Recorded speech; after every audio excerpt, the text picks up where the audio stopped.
Hello, welcome back to Postcards from the Hedge. Today I'm bringing you Blackthorn, which is one of my favourite early flowering trees. It's pretty much one of the first flowering trees that you'll see in Britain, of the native species anyway. It's got these gorgeous little white flowers here, which look very similar to hawthorn flowers, which come out later. But you'll notice with the Blackthorn, the flowers tend to come out before the leaves, and with hawthorn, which come later, the leaves come out before the flowers. I'll show you a Blackthorn leaf in a minute if I can find one. But they've got these rather vicious spikes, which here's a good example here. Look, which can give you a nasty scratch, and that scratch can actually go sort of septic because they've got a lot of bacteria on them. So you've got to watch out for those. But that's why a lot of blackthorn trees are used in hedging, in hedgerows. You see them a lot in hedgerows, and in as a kind of stock fencing as well, because it's like a sort of barbed wire fence, a natural barbed wire fence. Later on in the autumn, you'll see these flowers. Where these flowers are, you'll get sloe berries, as in sloe gin. So a lot of people are familiar with blackthorn for that reason. In folklore, it's bad luck to cut blackthorns down.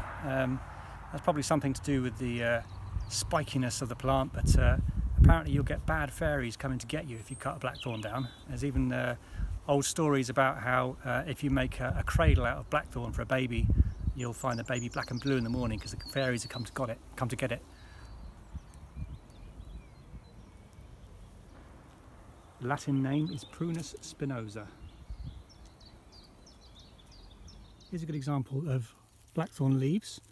As you can see, they've got these kind of oval shape to them, more like a kind of mouse ear, and that's quite different to some hawthorn, which is right here, which is more divided like that.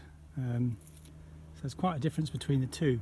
Blackthorn is a woodland edge species, so it likes quite a lot of light, which it will get on the woodland edge, but being a woodland edge species is probably why it's developed such vicious spikes.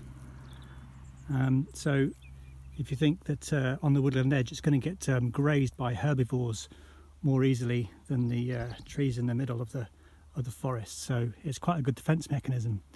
And that's one of the reasons why when an area of woodland is regenerating from open field perhaps, or from a cleared woodland,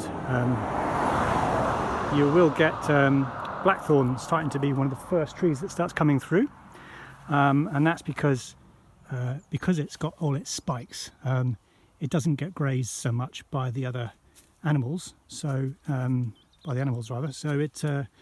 it's able to get away and it's able to start growing, and then it kind of forms a kind of a barrier around other trees, and that kind of helps the regeneration of other kinds of more delicate trees.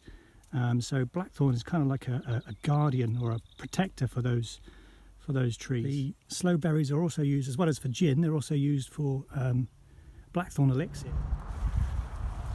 There's a lovely example of a red-tailed bumblebee. I think that's a female of the species, although I'm not much of a bee expert, so I could be wrong.